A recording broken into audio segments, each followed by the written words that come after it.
Now see, if you're me neither one, if we would sit down someplace with ink pen or typing, we wouldn't have a bit of problem.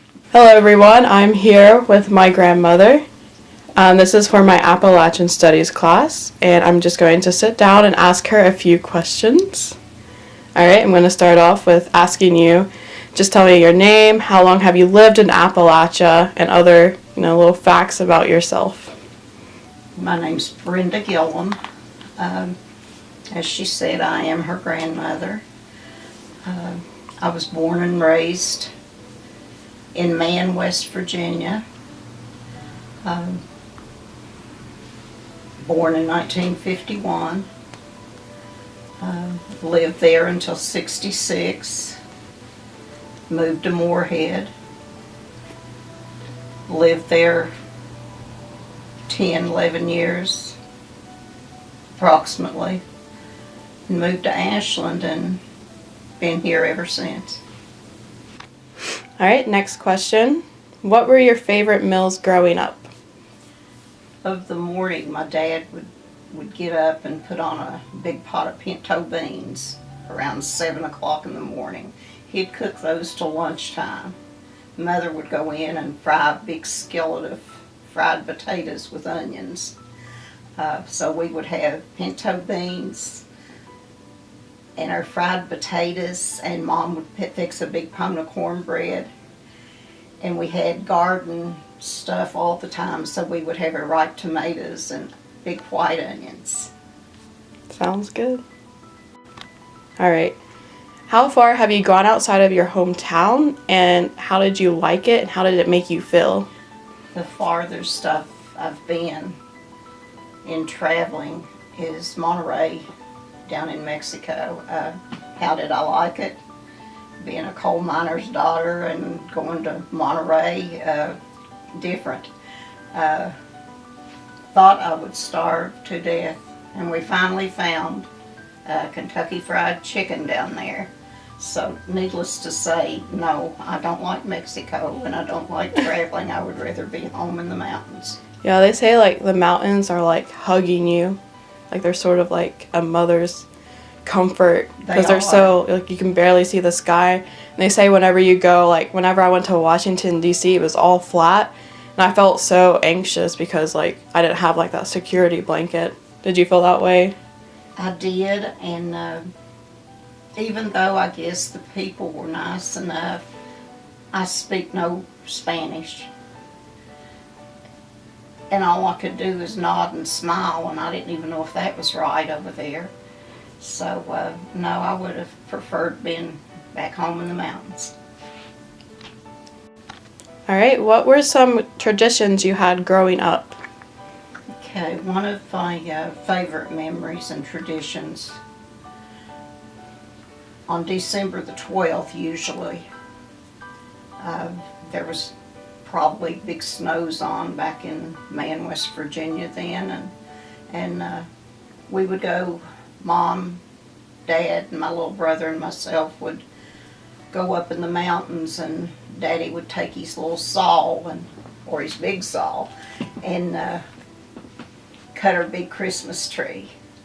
And we would always think that we was getting the prettiest one that was there on the mountaintop. But anyhow, we'd get it and we'd drag it home through the big snow, and sometimes the snows were up above our knees. And Daddy'd let it sit out on the porch until it dried off because he was always scared that. But anyhow, then we would take it in, and we never owned a electrical set of Christmas lights or anything like that except one set. We did have one set that a neighbor had given to us. And my brother and I had found a little tricycle wheel, and we had painted that green and red, and we said that that was our star for our Christmas tree. And Daddy got some wire and put put that tricycle wheel on top of our Christmas tree every year. And then Mom made some, Bub and I used to pick up pop bottle lids. That's when they had those 16-ounce glass bottles of pop. And the lids were all different on tops of them.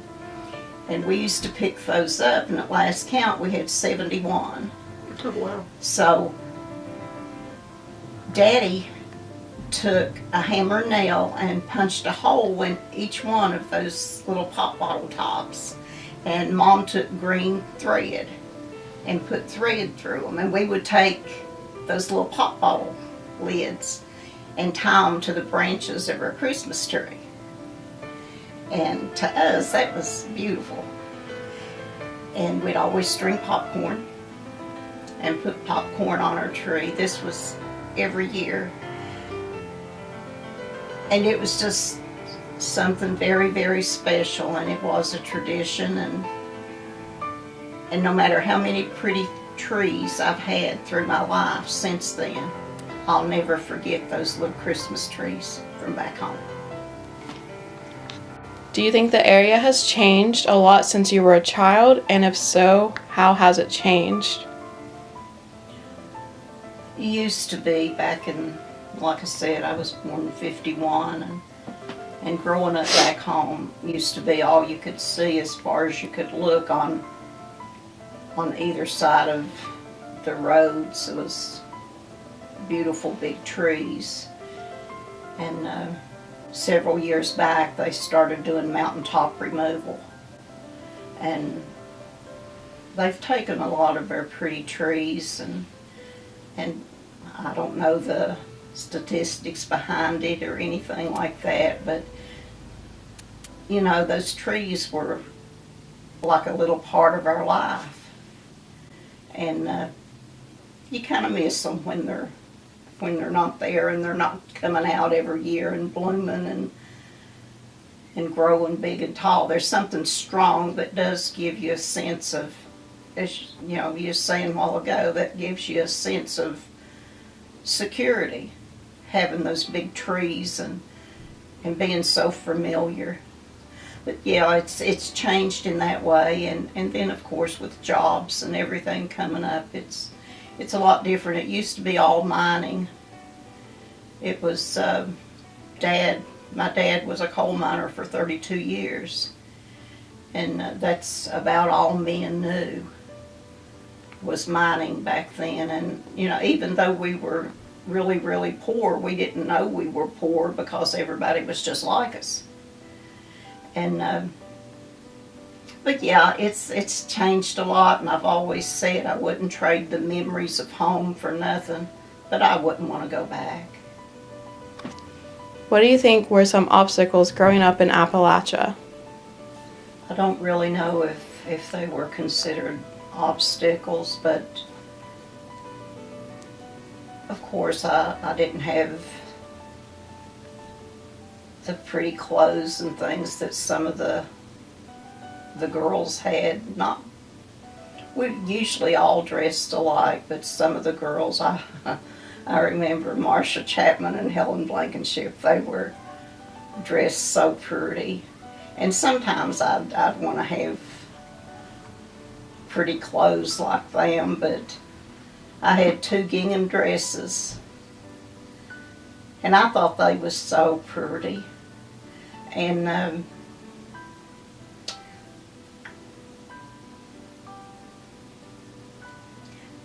but I don't really think that there were really any obstacles per se. I thought I had it all. Even though our little shotgun house would get cold in the winter sometimes, you know, I thought that was the prettiest little house that ever was, and I didn't feel like I was missing out on nothing there. And we could lay at night on a snowy moonlit night when there was a full moon, and lay in bed and watch the snow come through the the boards in the house. But you know, people might look on that as maybe an obstacle of not having the best of this or that. But you know, when we'd lay in the bed and watch that snow come through there, that was happy times for us. And with Mommy's big quilts that she had made, and you know, we didn't know what really cold was. So, you know, I don't think there was any obstacles as far as other than me wanting Marcia and Helen Blankenship's dress. Do you feel as though you had as many opportunities as you would somewhere else? Opportunities as far as jobs, and no. Because like I said earlier, it was coal mining and that was about it back there. But you know, there's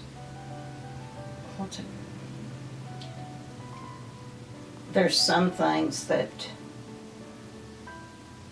you can learn and take with you through your whole life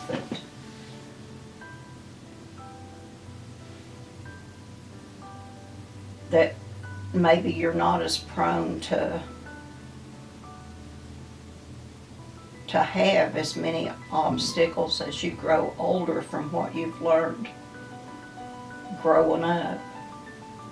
And you know, we learned